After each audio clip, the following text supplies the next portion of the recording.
En 1997, después de 150 años de historia, ING decidió desarrollar una plataforma de hacer. Hey, yo.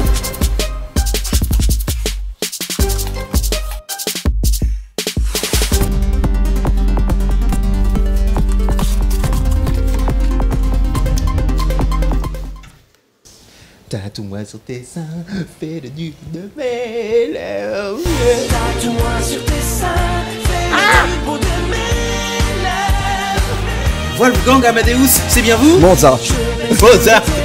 Yo man. Ah, c'est comme ça. Ça c'est. Ouais. Je suis le faux Mozart. Tu es le faux Mozart. En tout cas, le vrai de la vraie comédie musicale. Le faux Mozart, effectivement, parce que sinon, ça ferait, tu ferais partie des. Tu serais un vampire. Ouais, effectivement. Ou j'aurais beau, ou je serais très âgé. Voilà. Donc nous avons avec nous sur Clip Music ici, nous avons Michelangelo Loconte.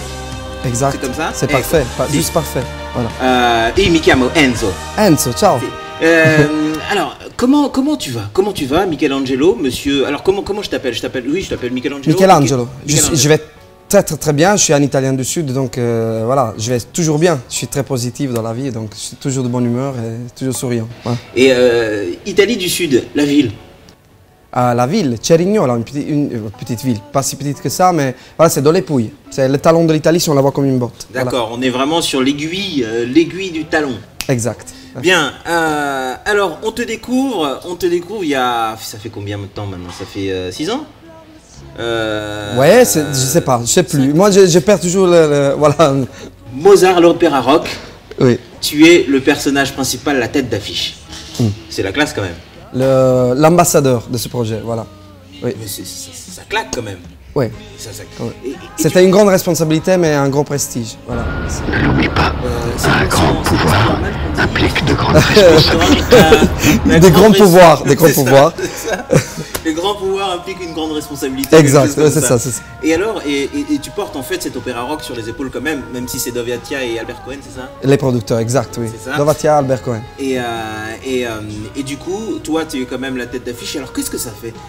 Comment ça se passe avec l'entourage, avec les gens qui te voient dans la rue? Comment ça se passe? Est-ce qu'il y a une folie, une frénésie qui s'empare de... Moi, je suis un artiste déjà qui est... Alors déjà, Mozart l'Opéra Rock, c'est l'ensemble de beaucoup de personnes. Donc même si j'étais la tête d'affiche, mais nous, on ne fonctionne pas comme ça. On fonctionne un peu comme ça devant le public. On était quelques têtes d'affiche, donc on était au moins 2 plus devant. Mais en réalité, on était 6 et après, derrière les coulisses, on est tous les mêmes. Voilà, c'est notre politique. D'accord, mais attends, voilà. tu vois pas le truc quand même. Attends, le mec, c'est la tête d'affiche. Mozart, non mais Mozart, c'est le plus grand musicien de tous les temps.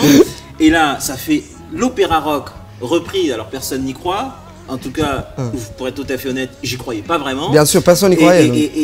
Et ça fait un carton monumental. Et aujourd'hui, vous êtes décliné dans plusieurs pays.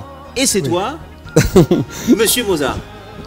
Donc, c'est la classe, oui, tu peux dire ce que tu veux avec l'équipe derrière, mais vrai, je ne voudrais pas vous dissocier. Si toi tu étais mauvais, ça marche bien pas sûr, comme ça. Ça va comme ça. On est d'accord quand même.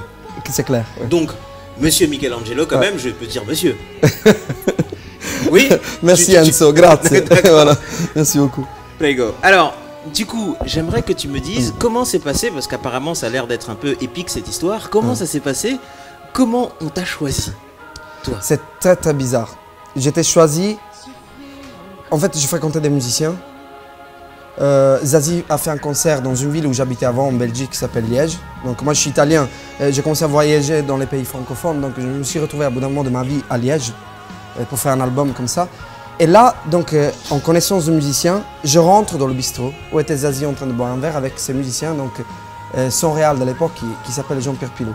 Jean-Pierre Pilot me repère juste à l'entrée. Et dès que j'arrive, il dit « Wow !» Et il demande à tout le monde, mais c'est qui ce mec? On dit un rocker, on dit à quelqu'un d'heure, voilà. Et les filles autour de la table, ils lui ont expliqué qui j'étais et ce que je faisais dans la vie.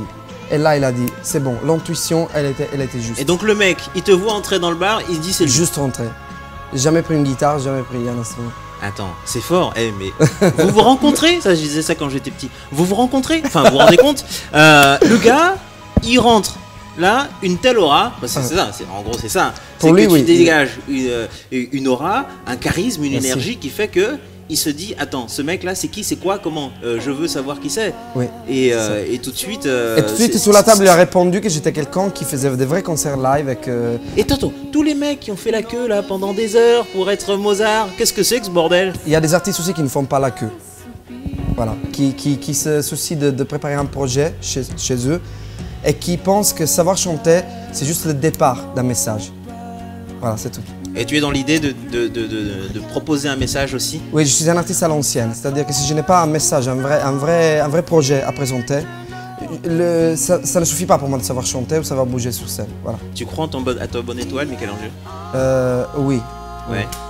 Tu penses qu'il y a une destinée, quelque chose d'écrit, quelque chose dans... J'ai un autisme là-dessus. C'est-à-dire j'ai un optimisme qui me porte à sourire même quand autour de moi il y a la fin.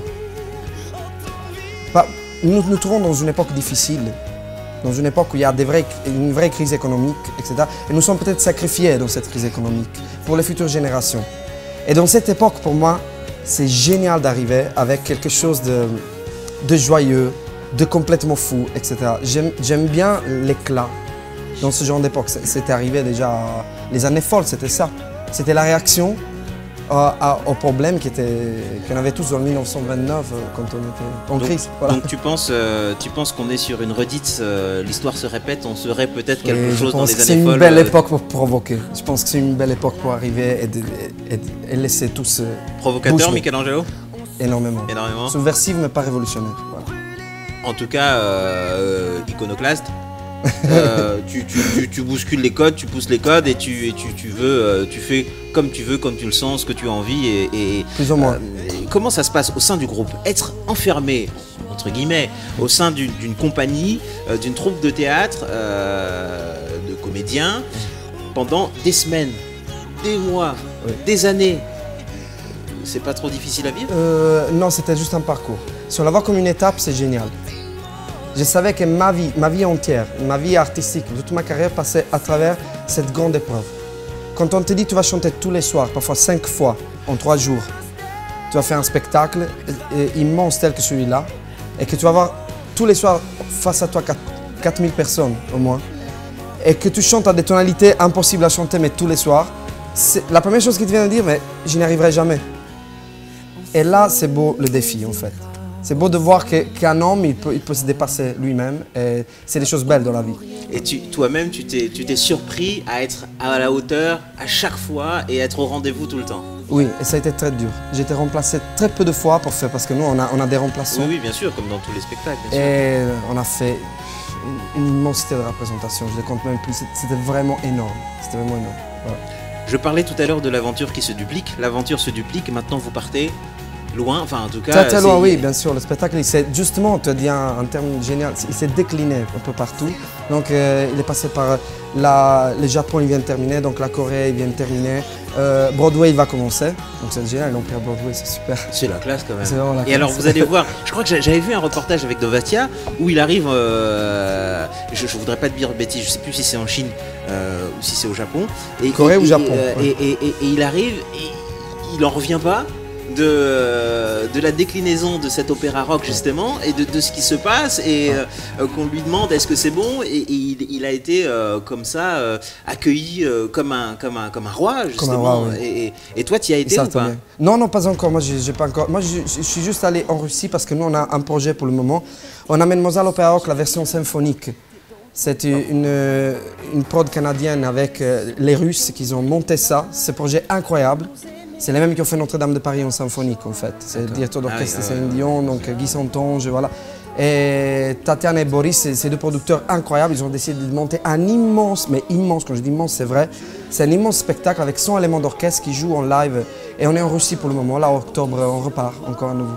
D'accord, donc toute la même bande. Au Kremlin, invité au Kremlin, voilà. Oh la vache! Ah, voilà. C'est bon ça! C'est très bon. C'est bon ça! Donc au Kremlin, vous êtes au mois d'octobre, c'est ça? Oui. Eh ben. On vient de remplir une salle à 7000 personnes aussi en Russie, donc c'est génial. Voilà.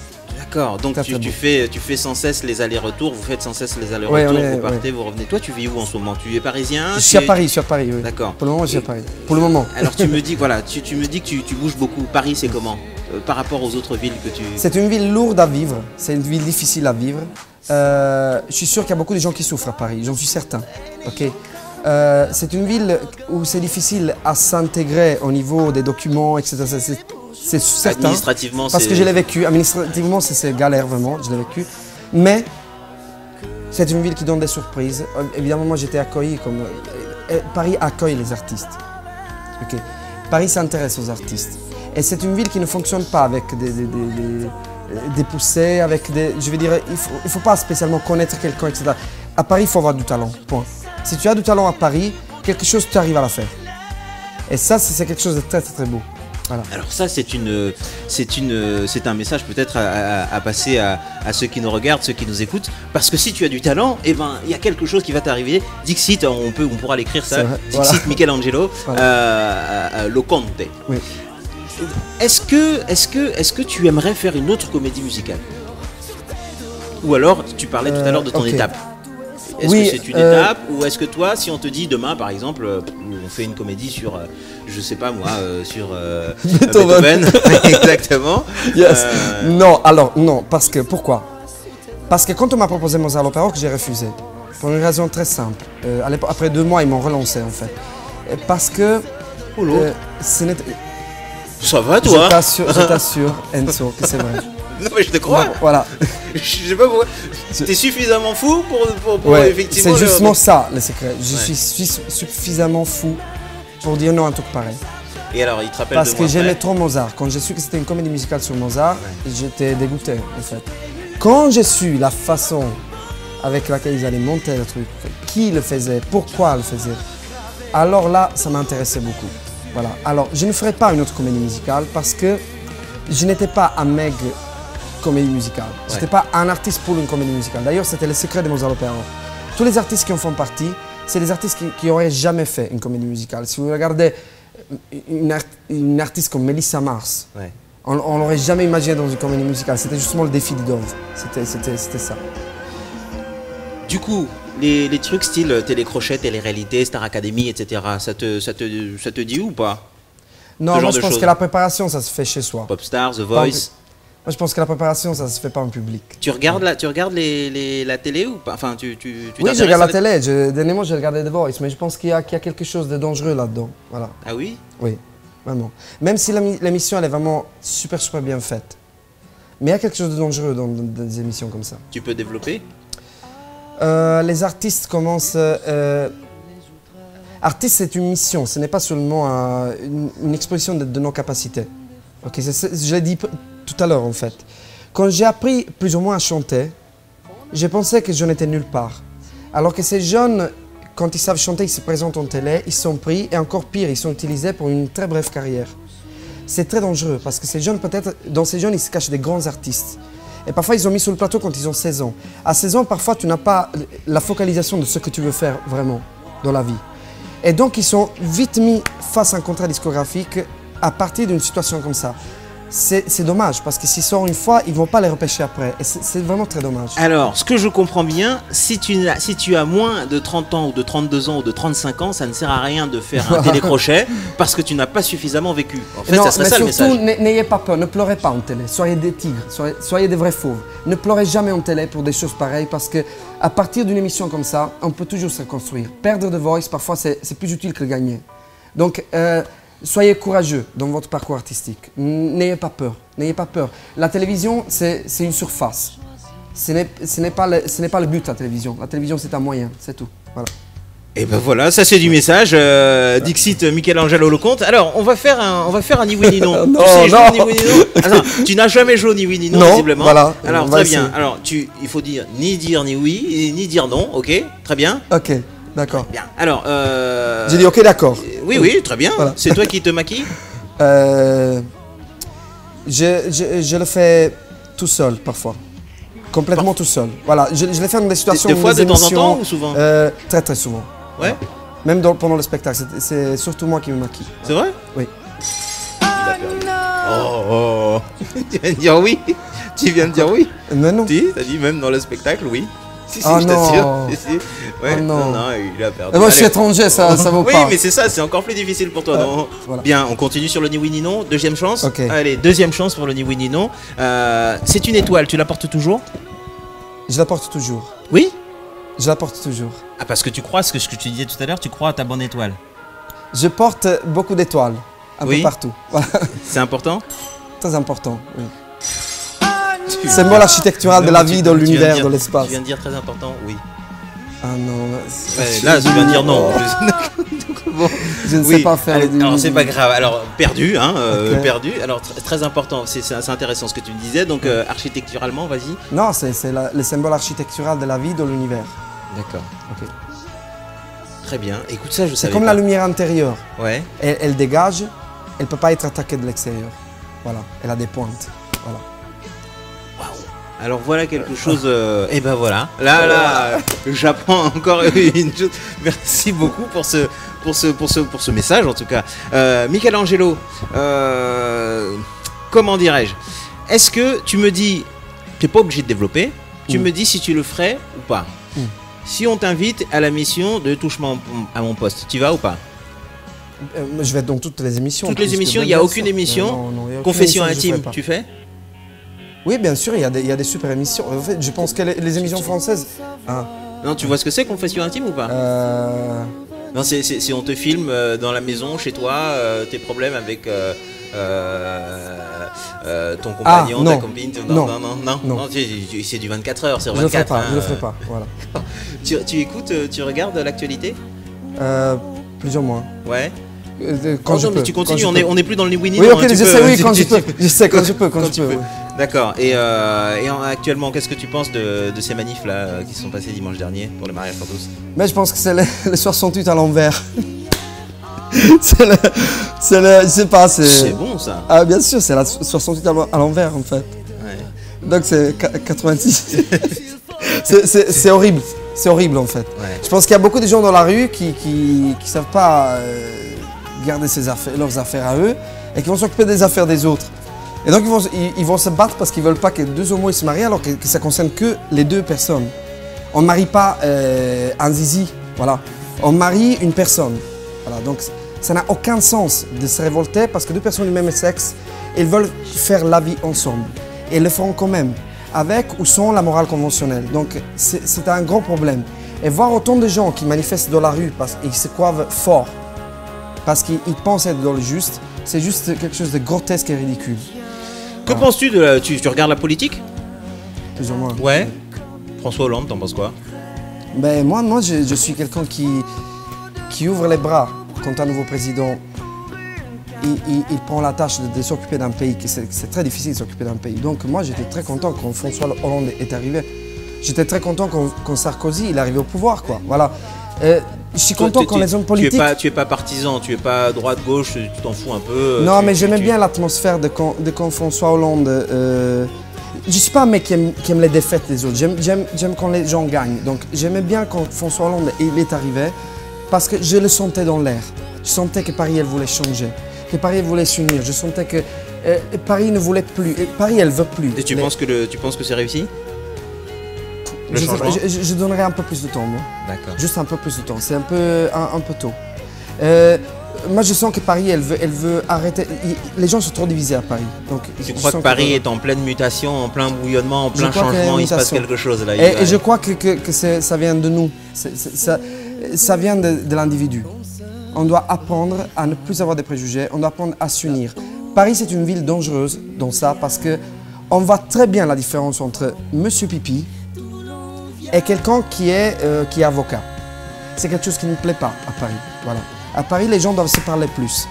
Ils doivent se parler en s'écoutant, pas en imaginant ce que l'autre il vit. Voilà. C'est très important qu'il soit comme ça. Il ne faut pas répondre en imaginant ce que l'autre va dire, mais écouter l'autre. Et ça, c'est effectivement, nous journalistes, c'est important aussi d'entendre ça parce que des fois, on est juste dans nos questions. Alors, enfin.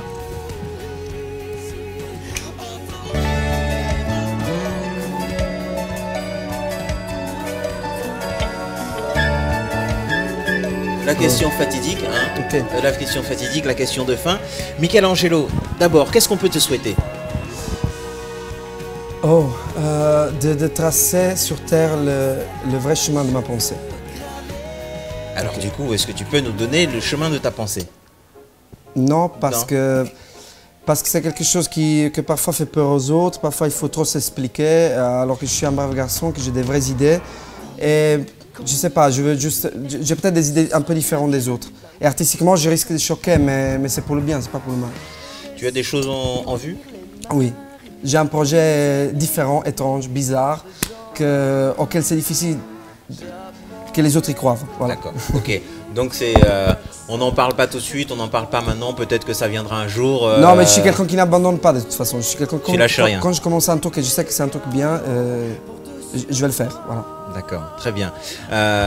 Mozart, l'opéra rock, tu embrasses toute l'équipe, hein? Ah, merci Ok. beaucoup. Ok. Si un jour manquerai pas. tu peux nous inviter dans les coulisses, aller voir avant une répétition, on y va avec Sans plaisir. hésitation. Mais vraiment, Quand y va on, avec viendra, plaisir. quand on viendra à Paris, parce que c'est prévu, Ouais. avec le spectacle symphonique, je vous promets vraiment que je ferai tout pour Ah, que vraiment, vous soyez à l'aise. ça chez serait nous. un Voilà. bonheur parce que moi je suis parti voir et c'était une des premières et tu étais fâché parce que la première vous étiez pas au top apparemment. C'est Ah, ce que- bien sûr, ouais. on ne Et peut c'est pas être au normal. top, un truc Et pareil. c'est normal.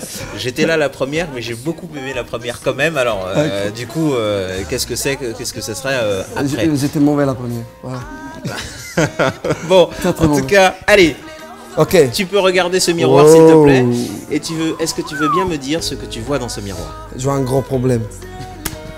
Je vois un problème assumé. Voilà. Je vois une bonne raison de se battre. Voilà. Je vois une bonne raison de se battre, je pense qu'on peut le noter. Qu'est-ce que tu vois dans le miroir? Je vois une bonne raison de se battre. Très bien, merci beaucoup. Merci Merci à toi. Michelangelo Goconte, en tout cas, hyper, alors c'est comme ça. Comme ça, en Italie. C'est ça, comme ça? C'est un truc de musicien italien. C'est un truc Voilà. de musicien italien, très bien. bien. Merci beaucoup, à très bientôt. Bah, c'était Michelangelo Loconte sur Clip Music. À bientôt, ciao ciao. C'est bon, maintenant qu'il est parti, on est juste entre nous. Hein. Tatoue-moi sur tes seins, fais-le du... Tatoue-moi sur tes seins, fais-le du bout de mes lèvres.